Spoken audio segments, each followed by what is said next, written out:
would like to begin by acknowledging the traditional custodians of the land on which I live and work, the Dundurn land and people. I pay my respects to their elders, past, present, and emerging, and extend that respect to all Aboriginal and Torres Strait Islander people. I also want to acknowledge the traditional custodians of the lands on which you, our listeners, are joining us from today. I recognise the deep connection that First Nations people have to this land, their enduring culture, and their commitment to the preservation and care for their country. This land was never ceded, and it always was and always will be Aboriginal land. Welcome to Beyond the Surface. This is a space for conversations that sit at the edges of faith, identity, power, and recovery, especially for those of us who have been shaped, stretched, or harmed by fundamental religion or high control systems. Some episodes are personal, some are reflective, some are educational or curious or quietly disruptive. All of them are grounded in lived experience and a deep respect for the complexity of leaving, questioning, and rebuilding meaning. We will be talking about religious trauma, various forms of abuse, cult dynamics, queerness, and recovery, not in neat answers, but in honest conversations. In listening to these conversations, some parts might be heavy or activating for you. Please take care of yourself while listening and feel free to pause or step away if you need to. I'm Sam, and I'm really glad that you're here with us. Welcome, Brianna. Thanks for joining me. Thank you for having me, Sam. To kick things off, where in the world are you at the moment? I live in Canada, and I live in particular in Guelph, which is a nice little green city in southwestern Ontario, and it's on the traditional territory of the Mississaugas of the Credit First Nation, and I've lived here for the last 10 years. Beautiful. I Canada is in probably the top five of places that I would like to go to. My mum went there like years and years and years ago, back when they had the Olympics, which I think was a very long time ago. I was quite young. And she said it is just one of the most beautiful places that she's ever been. So I hope to one day venture into your land over there. So apparently it's Well, beautiful. likewise, I'd love to come over where you are, but it's just so far. Was she in Yes. Vancouver then when she came? I think so, yes. Yeah. Okay. Yeah. Okay. So maybe we need to do what they did on the holiday and do a house swap. Um, I've always Yes. wondered and thought that those things should actually exist because it just sounds fun. I mean, it's a recipe for disaster, but it sounds fun. Yeah, I'm Um, down for that. yes. I like to start these episodes with a big, broad question, which is, where does your story start? Okay. So my story started, I would say probably when my mom left my dad when she was 7 months pregnant with me. I think that that was a pivotal moment in my life and in her life. And it's something that really kind of marked who I would eventually become. Mm. Because if she had stayed, I think my life would look very, very different. And um, so my mom, she walked away from her marriage to my father, and she really made that decision for me. I believe because she loved my dad. But she just knew it wasn't a home to raise a child in, um, and so that's kind of where my story began, and um, it's a big part of who I am today as well. Mm. Why do you describe that as being the pivotal moment? Yeah, I think just knowing what my life could have looked like if she had made a different choice, Mm. and just knowing, like, we are all of these, like, seemingly small, I mean, it is a big decision, but these decisions that we make in our lives really do influence us for a lifetime. And Mm. so I think that that really set me off on a path of, first of all, I was raised by a single mother for my whole life, and I didn't have much of a relationship with my father. But because of that, I also was very separated from a sect called the Two by Twos, which my father's family was in Mm. and is in. And so um, I was kind of freed from that in a way, because my mother made the choice that she made. And I mean, it still impacted me. And of course, like, not having a father in my life, definitely still Yeah. have daddy issues today. But it really set me on a different path, I think. And it made me also a lot stronger to see, um, my mother and her independence. Yeah. I mean, and knowing that that's the space that she left, that's a huge thing. Like that is nothing short of, an immense amount of courage and bravery to leave a sect of that level of control as well. So that's huge. Yeah, I mean, so my dad wasn't in the religion Okay. at the time. He had his own demons that he was battling, and I think Mm.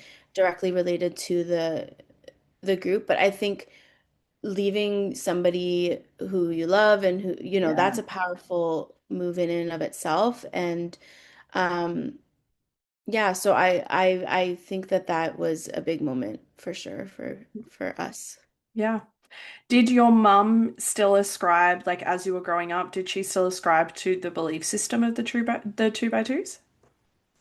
No, so my mom was raised Catholic and she never like converted to the two by twos. And so I was raised very independently and wasn't really pushed into any kind of faith as a young child, which really helped me. Mm. I was exposed to all different kinds of sects of Christianity, I would say. So um, I mean, Catholicism was the big one, but my mom wasn't like a devout Catholic or anything. And then, as well as the two by twos.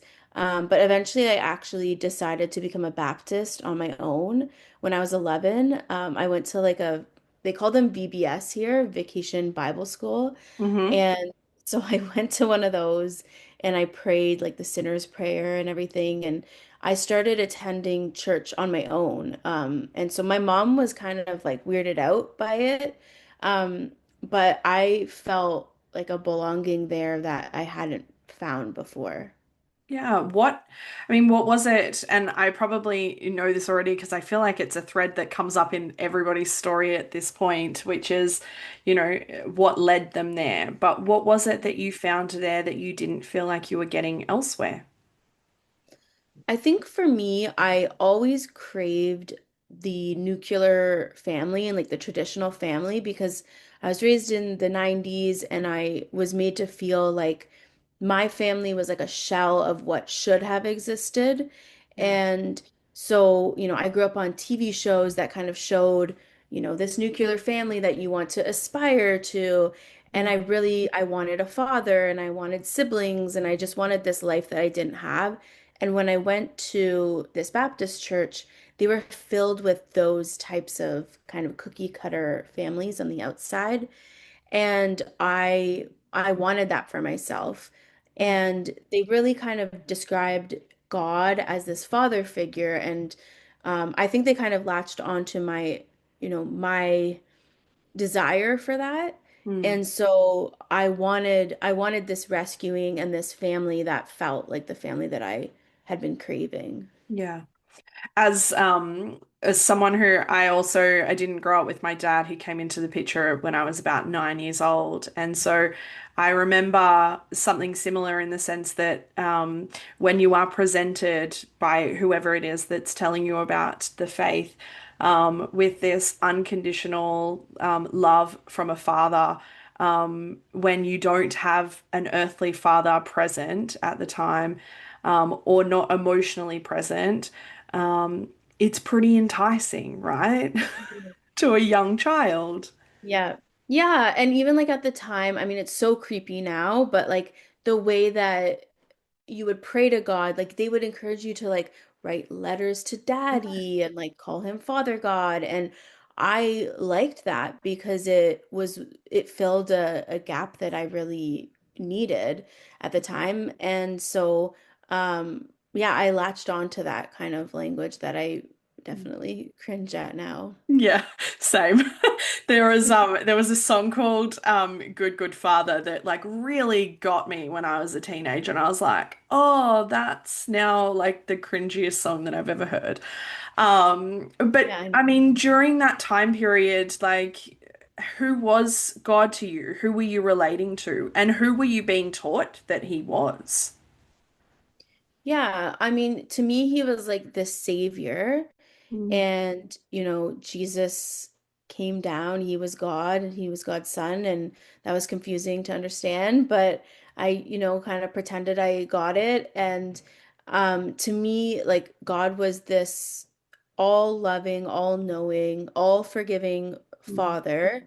But it was really important that I accepted him into my heart and obeyed him as best as I could. And I knew, grace was really important and forgiveness was really important. But the fact that I was, following him in particular and, the Christian God, was what ensured that I was saved and I wasn't going to hell. And so I think for me, he was a loving father, but you had to be in active relationship with him mm. to receive the benefit of salvation. Yeah. I think in even in here in Australia, Baptist means different things to different people, and it's like we have ultra conservative fundamental Baptists, and we have really progressive Baptists as well. And so, what sort of flavor of Baptist did you fall into? Yeah, in Canada, it's similar, maybe not quite as like broad as that. Like Mm. there's definitely the conservative version and then the less conservative version. I don't know that they're on like a Yeah. huge spectrum, but I attended the more conservative Okay. um, Baptist church, and so they would say like a man has to be a pastor. Men have to be elders and men are heads of the home and all of that. So it was definitely more traditional and more conservative Mm. than, maybe more liberal branches. Yeah. How did that land for you being in a conservative space with like probably I imagine in their eyes, a non-Christian mother because, I imagine they had the belief that Catholics are not real Christians, like Mhm. most like Protestant faiths do. Um, and so like what was that like in terms of like you're getting presented with this very like gender binary and hierarchy, but you're being raised by a single mom. And Yeah. yeah. I feel like I was like treated as like this kind of special, unique Mm, child that came from a broken home and wasn't being guided in the way that I deserved, I guess. mm, And so their focus was more so on me than on my mom, I would say, and making sure that I could get a drive to mm, whatever the youth event was and taking me out for lunch after and I felt very special because of that. And I would, I'd share my testimony and um it was a really good kind of like affirmation that I had there that I probably hadn't ever had in my life. mm, Um, from my perspective, I really wanted my mom to be as passionate about God as I was. And so that was a really big struggle for us was mm, I was constantly praying that she would, be as zealous as I was. mm. Um, and that just didn't happen. Yeah. I mean, yeah, what was it like at home then? Because I imagine I mean, I didn't have a religious mum. I was also the person that put, keep the Christ in Christmas signs up over Christmas, and she didn't give two shits about it, to be fair, and thought I was batshit crazy. But like, how did it impact your relationship with your mum that you were this like really zealous Christian and she didn't want to have a bar of it? I think um, for the most part it was okay, except for I think I could be condescending. Mm, And I was this little like, condescending 11-year-old, which was probably super annoying for her. Yeah. Um, but I do remember like one time at youth group, we were talking about secular music, which is Mhm. like basically anything that wasn't Christian music. Yeah. And they encouraged us to throw out our secular CDs. And I didn't really own my own CDs, but my mom had a bunch, and Mm. I threw a bunch of her CDs out. And this is like her music from the 70s, like not like Supertramp and like CCR and stuff like that. And so, Mhm. anyways, I threw out her CDs and she was livid. Of course, because she like anybody would be, but Yeah. especially for us, we didn't have a lot of money um and so yeah, she was really upset about that. And I know she said, sometimes there can be too much of a good thing, and she was quite upset. And I don't know whatever happened. Did we get the CDs back? Did we not? I'm not really sure. But yeah, that was a big moment for us for sure. And I just felt like my mom didn't understand me. Mm. And it was almost like it was like a satanic attack. Like I was doing the right thing and my mom wasn't, living for God. So it must be, the opposite, which is the devil, Yeah. kind of infiltrating and moving through her. Yeah. Did it feel like you were being tested in terms of like that sort of like spiritual warfare, like that this was a test for you to navigate so that you didn't get pulled in the other direction, that you stood firm in your faith at the time? Yeah, I definitely think I would have felt that way. Like, um, that was definitely the language that would have been used. And a lot of like, demons Mm. and things like that. And even I used to love Harry Potter. And my mom actually brought this up recently where she said, like, I spent like $35 on this Harry Potter book for you. And then she's like, and then you wouldn't read it because they told you that like it was sinful or Mm. whatever. So she was still mad about that. But yeah, like just things like that would, I mean, like she was my parent, right? And they were almost interfering in the way that I was being raised and the Mm. values that I had. And yeah, I didn't see that at the time, obviously. Yeah. Would you have felt a little bit like your church family was more family than your biological family at the time? Yeah, yeah, because like they're the people that I'm spending like Yeah. eternity in heaven with, Yeah. right? Yeah. So, yeah, they would have been definitely. And I mean, if I had stuck with um being like a Jesus freak for it, like later into my teens, Mm. I could have seen myself like leaving home and living with a church family. Yeah. Because there were times when it was really difficult and I felt really unseen at home. Mm. And so I think that I definitely craved uh, being more with these other people for sure. Yeah.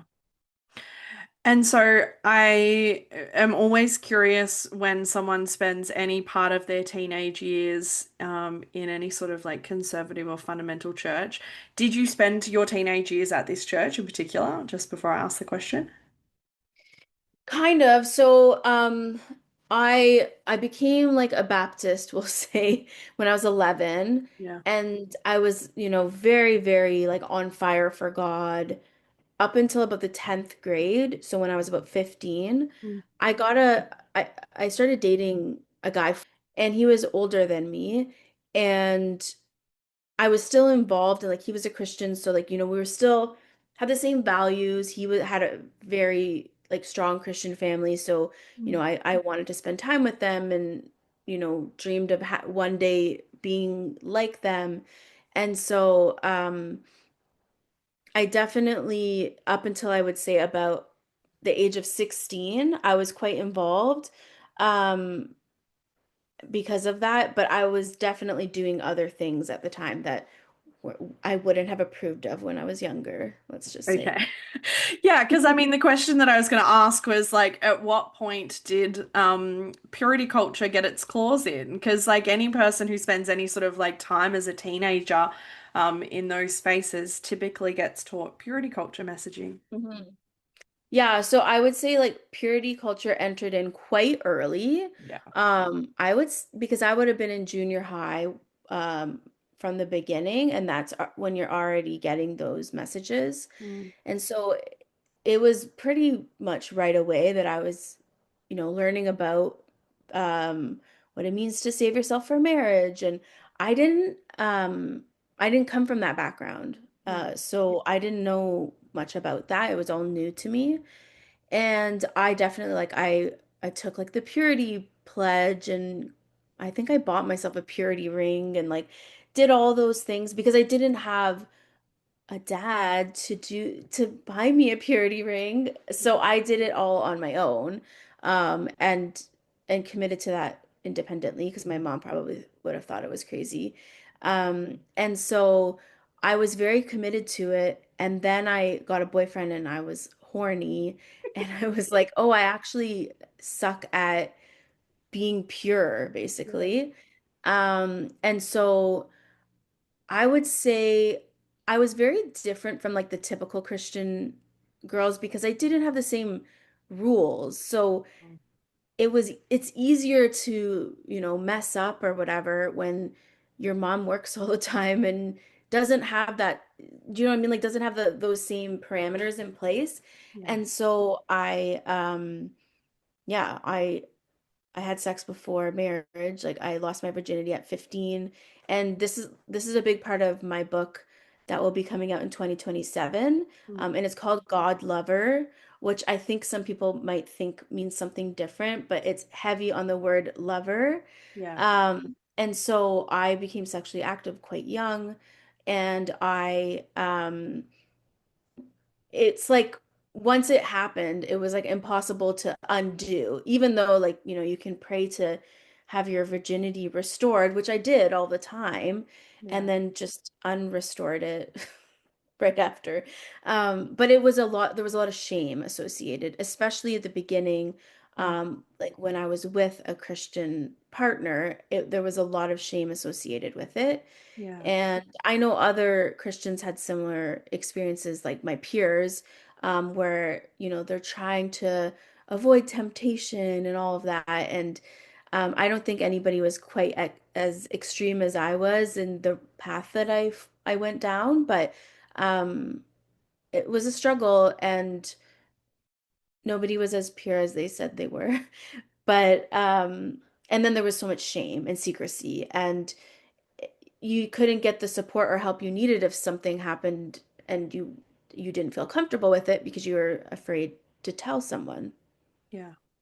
I mean, what impact did that sort of, it sounds like it was just like this ever-present cycle of guilt and shame where you would have sex, repent, seek forgiveness, and then have sex again. And yet, like, because of the purity messaging, it just leaves you in this cycle of like guilt and shame about yourself. What impact did that have?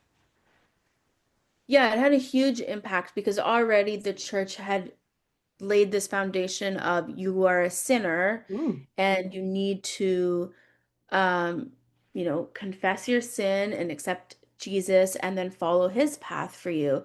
yeah. And so I had done that, but it felt like this sexual sin, as Mm, they would call it, um, was like taking a hold of me. And like, it was like a demon spirit.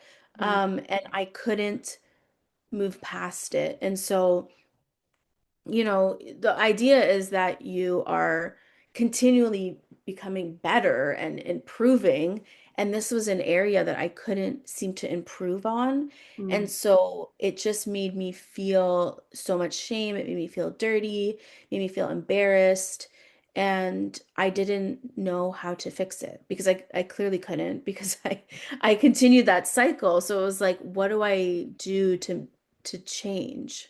yeah. How did that cycle that you were sort of almost like trapped in, how did that impact how you related to who God was at the time to you? Like, how did it impact your faith? Um, I think at the beginning, like I just kept praying that I would be better. And I think eventually I felt so ashamed that Yeah. it's what kind of led me to distance myself from God Mm, because I didn't want to keep thinking about God like watching through the peephole all the time.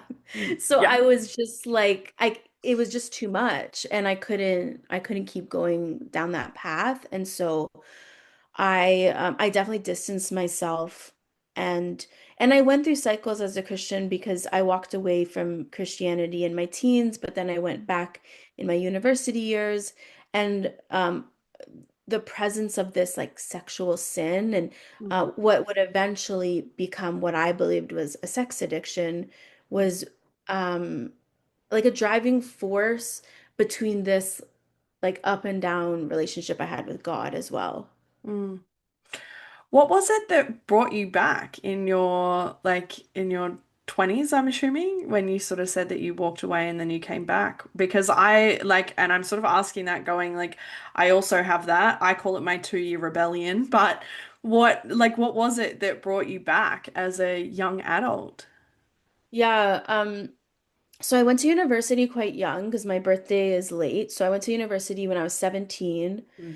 and I moved away and I had no family and like I just lived in a dorm and I was super out of control and um I just like had sex with everybody. And like I don't know, at this point I was very sexually liberated and like Yeah. I was just like woo, like this is the best thing ever. But then I just started to feel like a lot of guilt and shame. And I Yeah. just so happened to have a roommate that was super Christian. So like the Super helpful. worst yeah, like literally the worst possible situation that could happen for both of us because here's this Yeah. like innocent young girl who's never like probably experienced anything and then Yeah. here's me like probably exposing her to all kinds of horrific things and then I on the flip side was like I can't deal with this. Mm. But I ended up going to a Campus for Christ meeting with her, which I don't know if they have that in Australia, but it's like a college ministry type thing. Is it And like similar to like Campus Crusades? yeah, Campus Yeah. Crusades, they've changed Yeah. their name so many Yeah. times. I don't even know what their name is right now, but yeah, I think they are like worldwide. And so I joined that group. And then they adopted me because I was like this like rabid sex fiend that they were gonna like convert. And so that was like really exciting for them. And Yeah. so, and then I was getting that attention again, right? Like the positive attention Mm. that I had when I was younger. So, so I kind of went back to it, but it was really hard because again, I had like a full-blown sex addiction and it was really hard to recover from that. Yeah. Do you still now refer to it as that? No, I've done some research on like whether or not like sex addictions exist, Yeah. and I don't think they do. Like I don't think I had like I definitely do not believe I had a sex addiction. Yeah. But even in the grand scheme of things, like, does a sex addiction even exist? I don't think it does. I think it's a symptom of something else. Mm. And for me, it was like deep religious trauma and sexual trauma because I had been abused as a young child. And so I think it was that. And then also, like, I enjoyed sex. So it's like just like a mix of a lot of different things. Yeah. I didn't understand healthy boundaries. I didn't understand consent or like bodily autonomy. So, Mm. um, I got into like difficult situations and I didn't know how to say no. But again, like I think even if I had had like a healthy sexual history or just any, history as a child, Mm. I think I would have still been, I don't know, sexually active Yeah. young. Yeah. Yeah. I mean, and we're jumping around in time here a bit, but I don't really ascribe to chronological order of things. But like, was it tricky or like, what was it like for you to sort of like realize that maybe something that you had held so much guilt and shame over was actually either part trauma, but also just like part human, like human sexuality as well? Yeah. That's something that I've been untangling like in the last couple of years in Yeah. my 30s, I would say. It took a long time because I think even though like I had a lot of guilt and shame around like my sexual history. Um, I I knew like there was sexual trauma in there, but I still felt shame. Mm, And so it's kind of been, like a slow review of my past and what it all means. And I'm just now getting to the point where I'm like, okay, I know I wasn't a sex addict. I mm, don't believe in sex addiction anymore. Like that's pretty new for me, I would say in the last year even. yeah, Um, and and just like releasing a lot of that shame even is fairly new. yeah. Um, Yeah, okay. I'm not going to ask any more questions based on that because I know that it's fairly new and I like because it is it's such a big process to start changing that language and releasing some of those, very like deeply entrenched emotions around some of that. But I am curious what sort of impact, because like at the time you thought that you had a sex addiction. And so I am curious what that impact that had in terms of like, I know that you are married. And Mhm. so, like, how did that impact relationships and eventually finding the person that you married? Yeah, so I really like I never went to like Sex Addicts Anonymous or anything like that because also as a woman, I feel like that would have been really hard, Yeah. um, considering like the types of people and like a young woman, like I was like a Mm. teenager. Yeah. Um, I'm very, very glad that I never did that because I think that would have been really awful. Mm. But I did go online and I did a lot of like online chats and things like that. And um, I fell into, the fundamentalist evangelical rabbit hole, particularly Mark Driscoll. He was like a big person that I really Yeah. followed because he talked a lot about sex Mm. and marriage. And so all of a sudden I was realizing, oh, like I can continue the way that I am. I just need to get married. And so that was a big thing for me when I was Yeah. around 19. And I just so happened to meet somebody who like wasn't disgusted by like my past sexual history, which is hard to find in like a Christian guy who believes in sexual purity. Like to Mm. find someone who's like, having one or two boyfriends, that's bad enough. But like my history was very colorful. And Yeah. so to have somebody who didn't judge me, that was a huge thing. And so I met my husband and he didn't care at all. Mm. And then we went down our own path of like, you know, having sex and then asking for forgiveness and then, rinse and repeat kind of thing. We went through that. And so then we got married very, very young at 21. And I know because I literally wanted to have sex so badly. I even, like, I didn't have dancing at my wedding. Like, I had an afternoon wedding and everybody was gone by like 5:30. And literally, I did that because I just wanted to go back to the hotel room. Like, when I think about it, like, because I was practically a teenager. Like this is where my Yeah. brain was. This is my maturity level.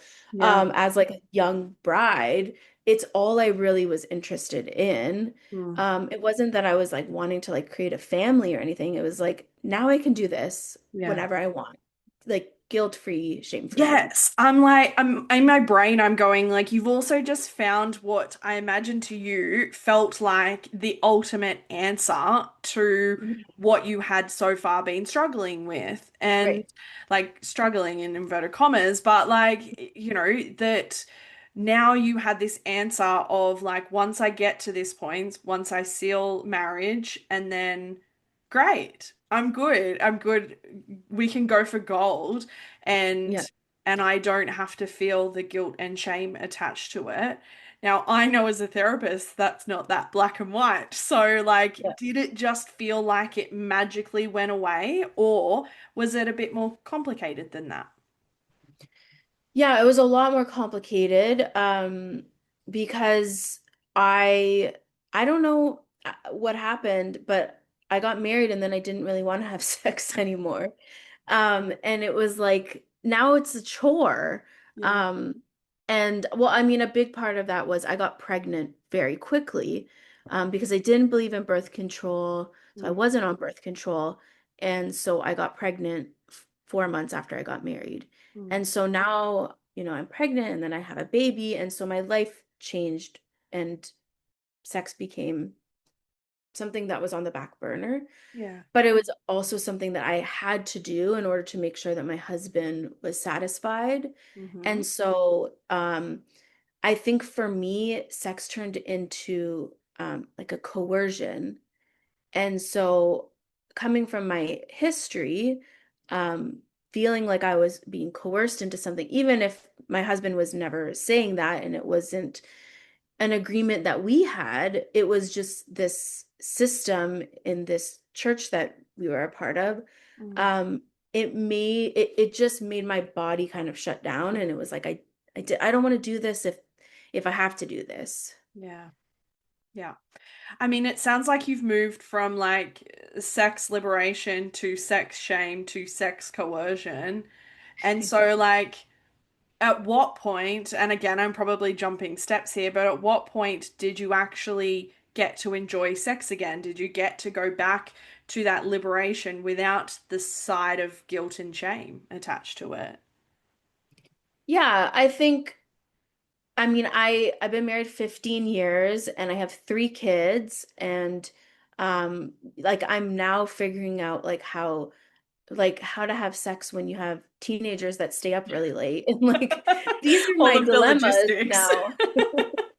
These are my Yeah. problems. Yeah. Um, but I hope my kids don't don't watch this. Yeah. But yeah, like I I've definitely, uncovered a lot and dug through a lot of Mm, this pain, and it's not a coerced thing anymore in my mind. mm, Um, and I think I'm getting there to it being a liberated thing. yeah. And it will take time because it's still, we're still working through it, but I have like, you know, gone leaps ahead of where I was. And I'm really glad because I'm 36 and I feel like the best is yet to come for sure. Yeah. For every person that just heard that who was an ex Hillsong, the best is yet to come is a Brian Houston favorite. So they've all probably just cringed, but I I'm totally understand what sorry. you mean. I am curious, you sort of said that you went down the fundamental evangelical hole in terms of like, Mark Driscoll's sex talks and things like that. Did you go down that path in terms of anything else that you believed, or did it feel like solely like sex specific? No, so my husband became a pastor, Hmm.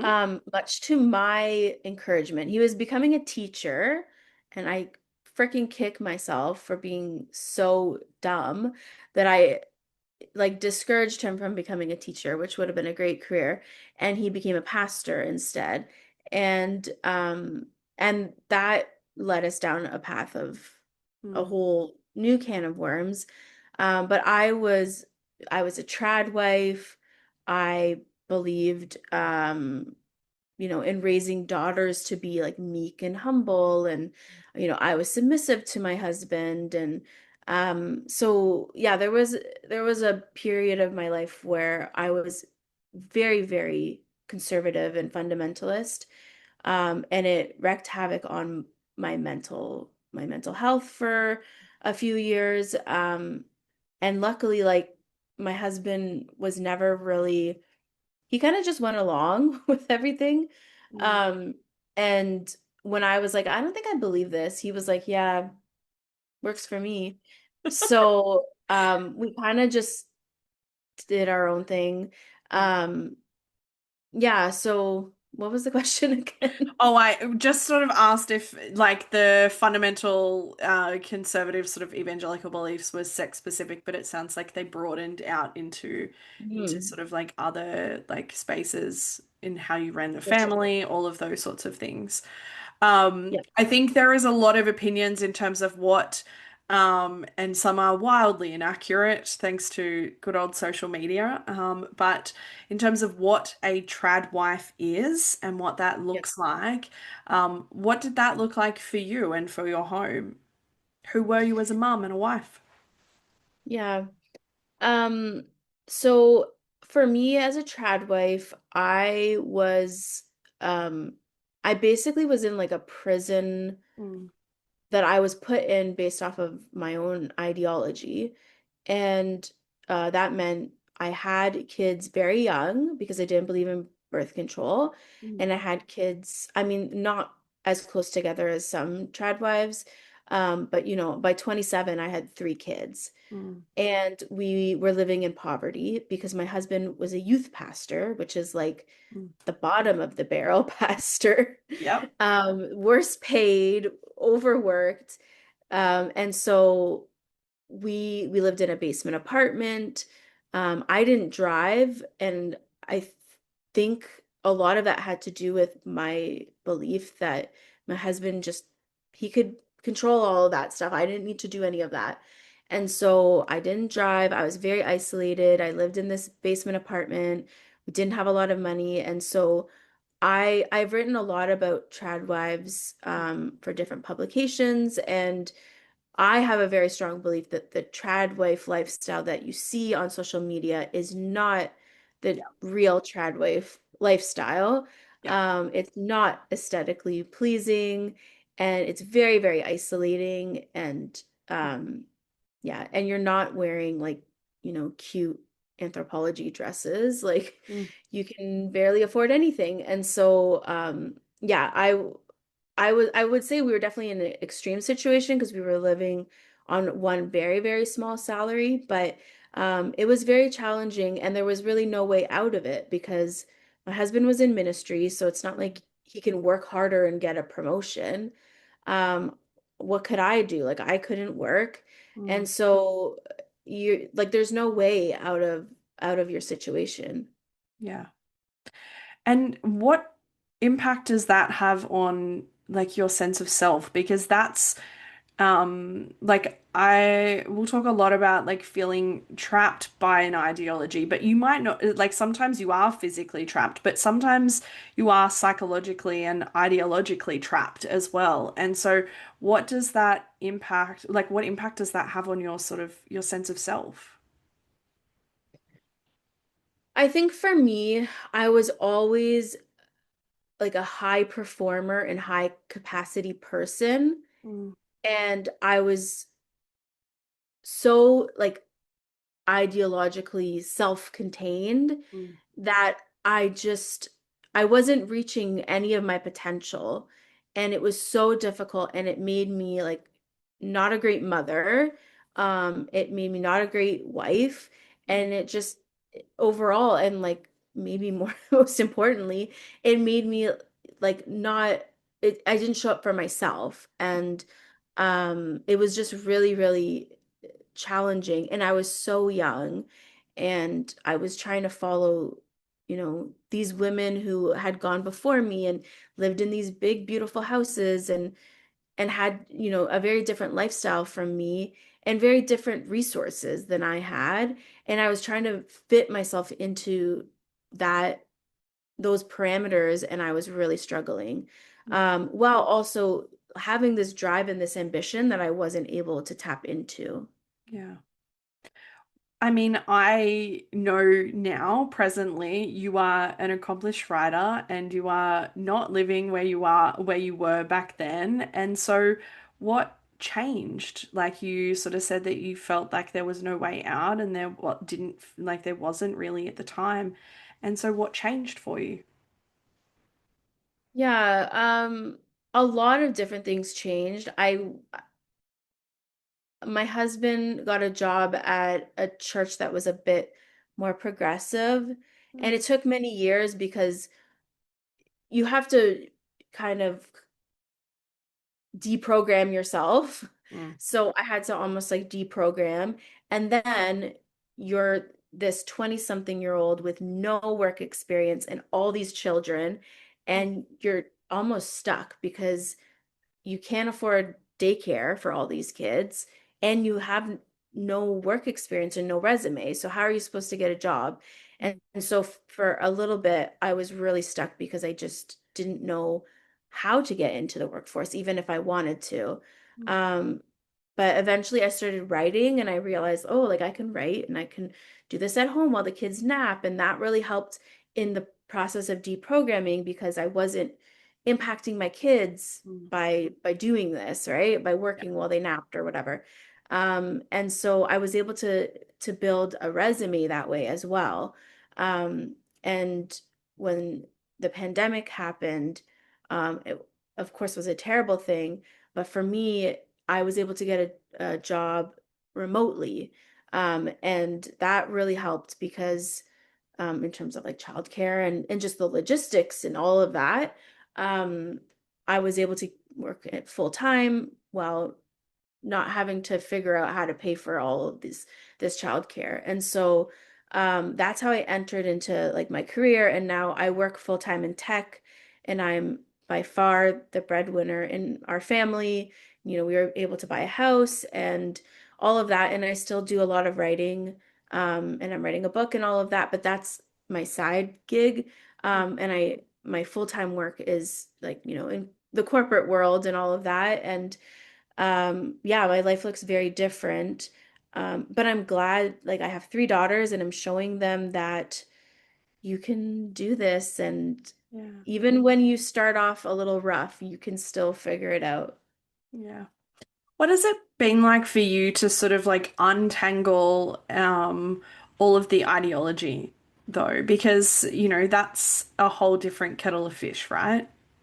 hmm I think in some ways it's like a lifelong process. Like maybe some people can untangle it faster than than I have.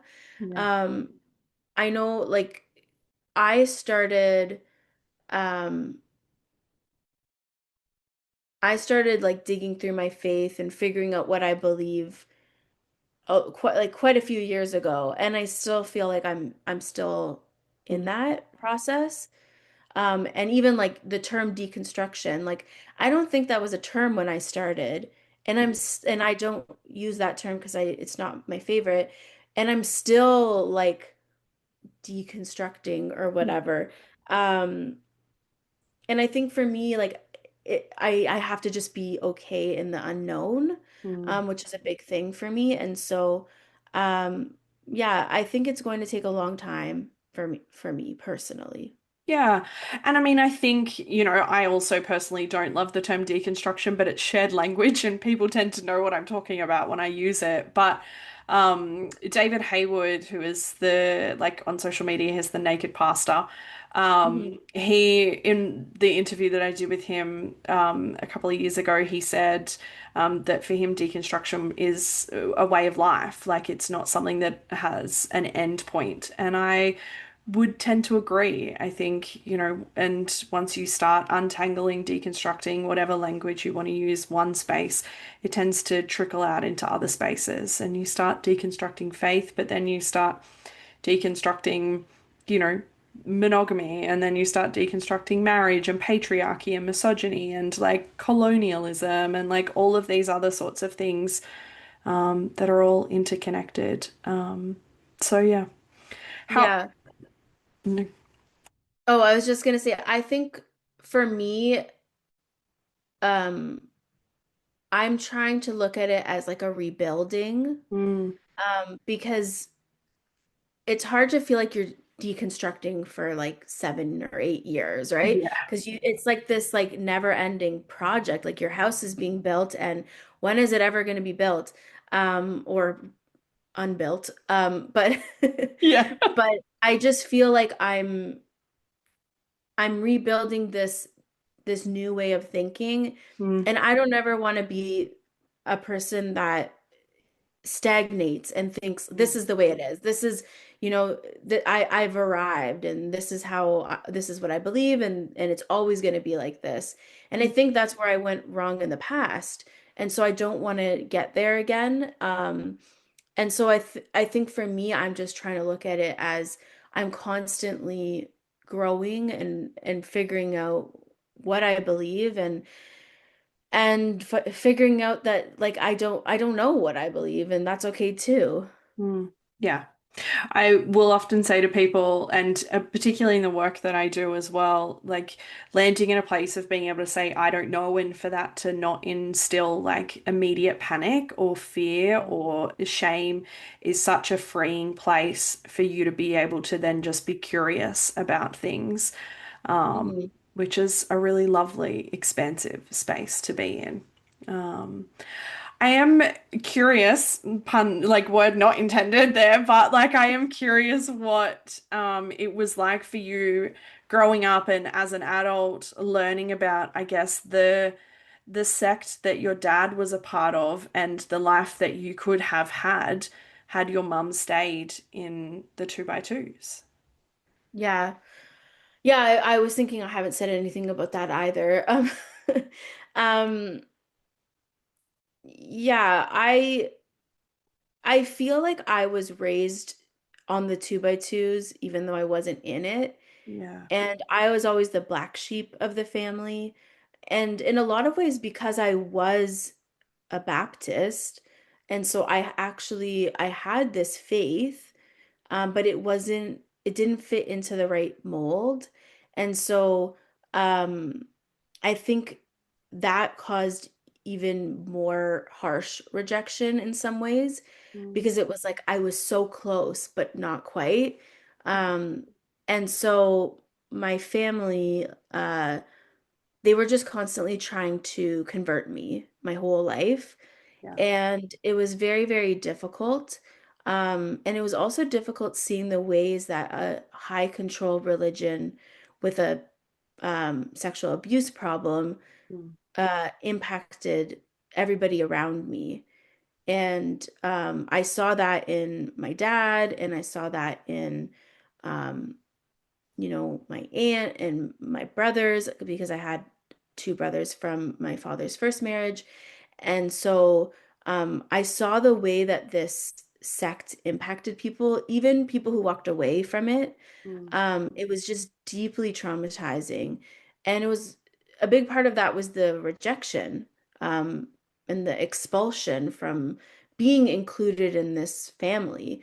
yeah. Because in order to be included and embraced fully, like you had to follow the two by twos. Yeah. And and that was really hard for me because I wanted them to see me, and I wanted them to be proud, I think, even of the faith that I did have when I was younger. Like I was like, look at me, like I'm doing this thing. And they were like, no, that's not the right thing. Like we don't believe in that.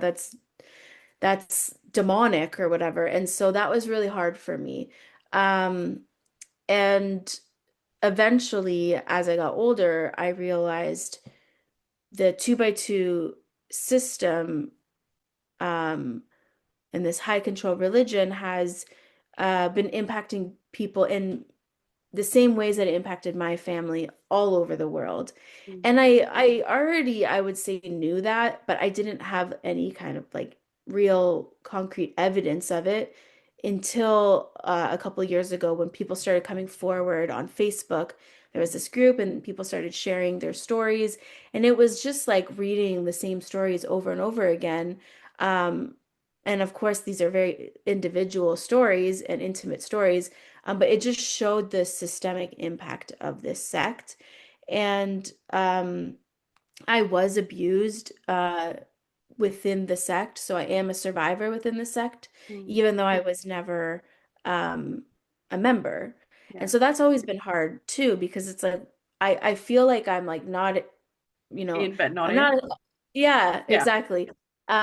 And so it's really, and it's hard to explain too, because even like at the beginning of our conversation, like trying to explain, like, oh no, my mom was never raised in it, and my dad wasn't really part of it when I was younger, but I was deeply impacted. And like, how do you explain that in like 5 seconds? It's not possible. And Yeah. so, um, it's been it's been a challenge, and just I would say in the last 3 years or so, I have really been realizing how I have been deeply impacted by the two by two sect. Mm, And um and I've been working really hard at getting like the truth out about mm. what's been going on as well. Yeah. I think I mean, I asked the question out of curiosity, but I also asked the question understanding, I guess, intergenerational trauma is not as black and white and as clear cut as what we think it is. And, we understand that it comes through epigenetics and DNA and all sorts of different things. And we can not be directly in, but it doesn't mean we're not impacted or affected by that community and that space still. So but yes, I imagine it would be difficult and tricky to put language to. Yeah. Yeah. Yeah, and I agree with everything you said there. And I have been doing a lot of like research into my family history and into my DNA, and Mm. just seeing the trickle down effect of um the patriarchy, I think is the first thing. Yeah. And then also the influence of the two by twos. It's big, and um it's important to recognize, I think, to pursue healing for sure. Yeah. How do you look back on your mum's decision now, to leave that space? Like, is it like what emotions come up for you when you think about that? Yeah, I am I'm in awe of Mm, her because I think the inner strength it would have taken to walk away, mm, particularly when you're expecting a child. mm, That's such a vulnerable position to be in, and a dangerous position for women as well who are in an unstable relationship. And so I think it was a big risk for her, um, in many ways. And it paid off, but it was a risk for sure. And so I am in awe because I think, um, even for me, like, I mean, I'm still married and I'm happily married, but there were times when I wasn't happily married and I wasn't in a good situation. And I never felt that I could leave, and I never did leave, obviously. Um, and so I made different choices. And, in the end, it's worked out for us. But um, I think that she's in lots of ways stronger than me because she chose herself from the very beginning, and she chose her child from the very beginning. And I see that now for sure. yeah. And I'm asking this question on a vague piece of information, I think, from your social media. So if I'm wrong, please tell me. Okay. Is your husband still a pastor? Yeah. What is Um, that like for you? um, so it's really hard because, first of all, I pushed him into being a pastor, Mm, and that, I mean, that was a different version of myself. Um, but that it became his passion, mm, first of all. And then it becomes the thing you're stuck with because his mm. whole career is being a pastor. And who else, like, who wants to hire a pastor? Like, literally nobody. That's not like a very Yeah. exciting resume for anybody else. And so he has tried really hard to find other jobs outside of Mm, ministry. And we got to a point where I was like, I have these kind of like parameters of like they have to be um LGBTQ inclusive. Like no questions asked. They have to be. They have to be accepting of women. They have to be okay with me not going to the church.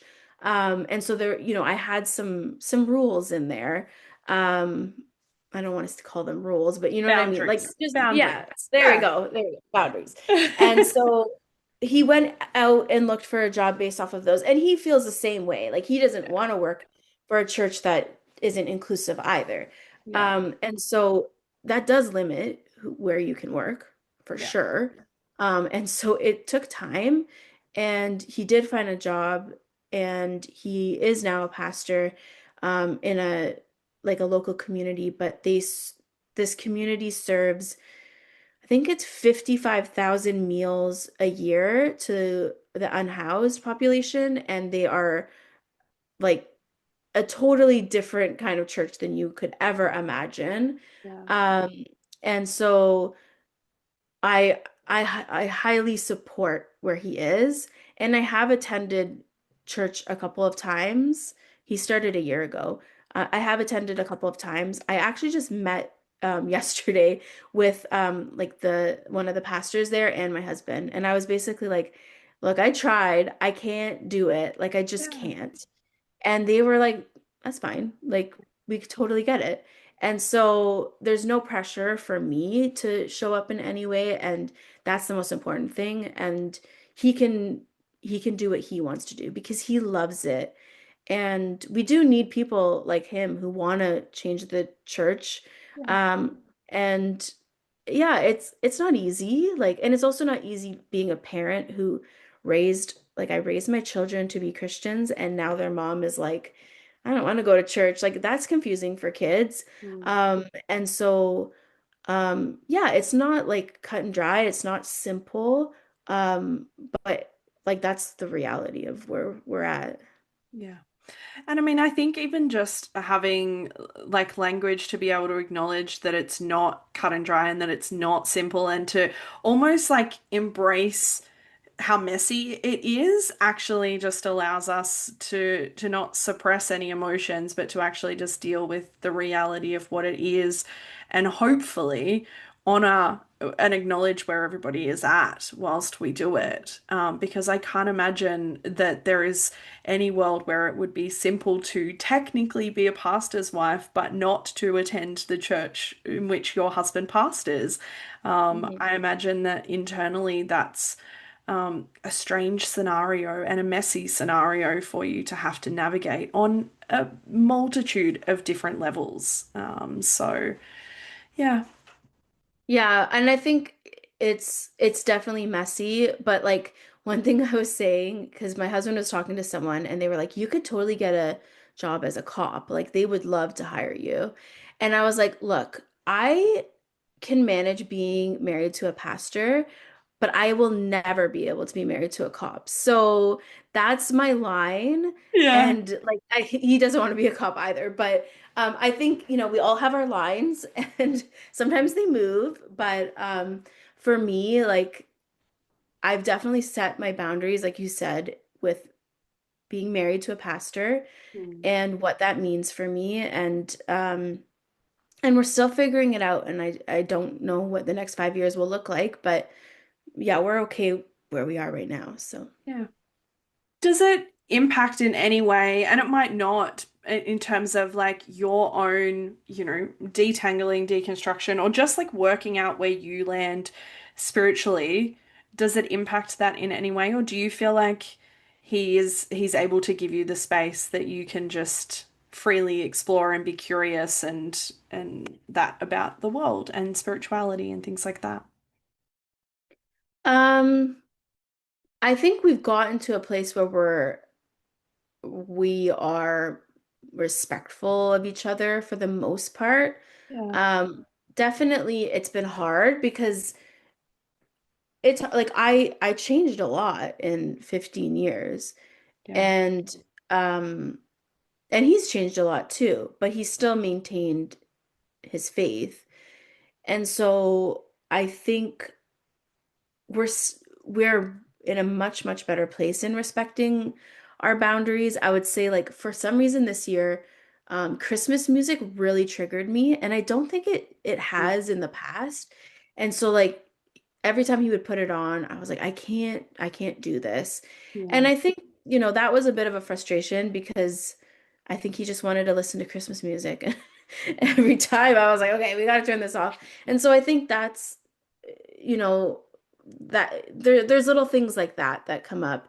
I ordered like tarot cards for myself for Christmas, and he yeah, made like a little remark, and at first I was like, oh, he's just being silly. And then I had to like say, you know what? Like I want to explore this and I don't want any shame around it. So yeah, even if you're going to make a joke about it, like it's not helpful to me. And so we had that conversation and I think he's better about it now. mm, Um, but like it's hard. Like we used to think that tarot cards were demonic and that looking right, at these cards are like I'm gonna freaking be hit by lightning just looking Yeah. at them. So it's a huge change.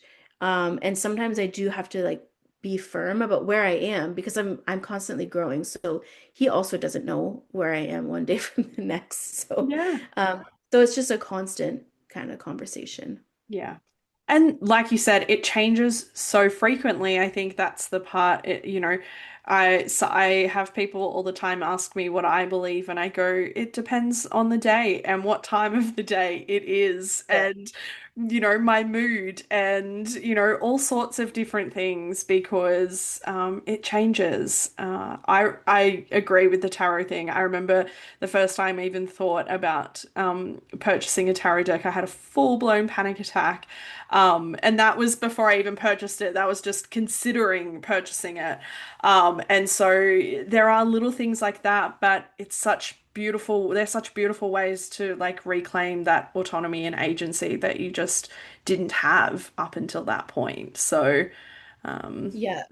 Yeah, I feel like the tarot thing is a huge thing, and I'm mm, sure a lot of people can relate to that because I felt the same way. And I feel like I had to do like exposure therapy with it. yeah, Like it took time to get comfortable. And even like still, I'm like, am I just like falling into like another like weird thing that is not, like a spiritualism that is commodified and not, whatever. And so I battle with that too, but I just ask myself like, is this providing value to my life? And am I like, I'm not telling everybody they have to do their tarot cards or whatever. Like, yeah. so yeah, I feel like I probably overthink everything all the time, Mm. but that's kind of part of, I guess, untangling all this stuff. Yeah, and I mean, I wonder whether part of that feels a little bit like it's so easy to move out of one fundamental space and to just be fundamental about something different, whether that be, you know, tarot or a different religion or something completely, secular or whatever it is, or I've seen pretty fundamental deconstruction people online as well. And so I think it's really easy when you've existed in a fundamental space to be like hyper conscious almost to not fall into that space again. Yeah. I think that you've definitely hit it on the head because I know I have a tendency to that all or Mm, nothing mentality, and my whole life I've kind of gone through that in various stages, and I am like you said, like even the deconstruction space, like I'm very hesitant yeah, to engage, and anything that can feel like it's going to try to control me and what I think and stifle like my freedom makes me nervous. yeah, yeah, absolutely. Yeah.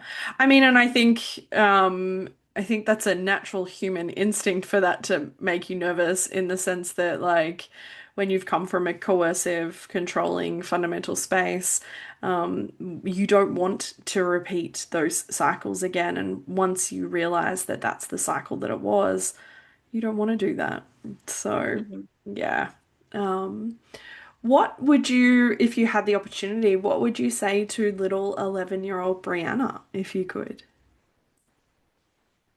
Um, that's so hard because I think I needed to do what I did and go through what I did go through to get to Mm, where I am. yeah. So I think I would just remind myself that I had power and I should tap into my inner power and instincts and just know that adults don't necessarily know any more than I did at that age, and that it's okay to be curious and ask questions Mm, and trust your own instincts yeah. more than anything else. Yeah. And I actually love that you said that, and I'm gonna pick up on what you said at the beginning because I think a lot of people think like if I could go back in time, I would do everything different. But I, like you, needed what I needed at the exact time that I, chose to join the group that I did. And I actually wouldn't have changed that. I'd probably say something different to maybe like 17, 18, 19-year-old me, but like For me, it was 12. And so, yeah, I think it's important for people to sort of hear that, like, actually, there is nuance there that maybe you needed what it was at the time, but maybe we can put a different angle on it so that we don't lose ourselves in the same cycle. Yeah, I think that's perfect. Yeah. I like to finish these episodes with some encouragement for people. And so I like you to sort of just what would you say to somebody who is sort of like doing their own untangling? They are sort of, wherever they are at, because everybody is at different spaces. But what would you say to someone who is doing their own untangling? I would probably say something similar to what I would say to my 11-year-old self that Yeah. um, trust your own instincts and intuition. And I mean, it's okay to follow other guides and find other ways of doing things, but it's also important to kind of find that confidence and comfort in yourself. Um, and so I would recommend they dig deep Mm, um, inside of themselves more than, the exterior, which I think we can sometimes try to do that versus going inwards. yeah. Beautiful. Thank you so much for joining me. Thank you. Thank you for having me. This was a great conversation. And for anyone who picked up, obviously you have a book coming out in 2027. Once there are any new details about that, I will edit the show notes so people can, wherever or whenever you are listening to this, keep an eye on that. So I'm excited about it. I'm excited to read it. Thank you. Thanks so much. Thanks for listening to Beyond the Surface. If this episode resonated, challenged you, or named something you've struggled to put words to, I'm really glad you found your way here. You'll find ways to connect, learn more, and explore further in the show notes. As always, you are good, you have always been good, and your story matters always.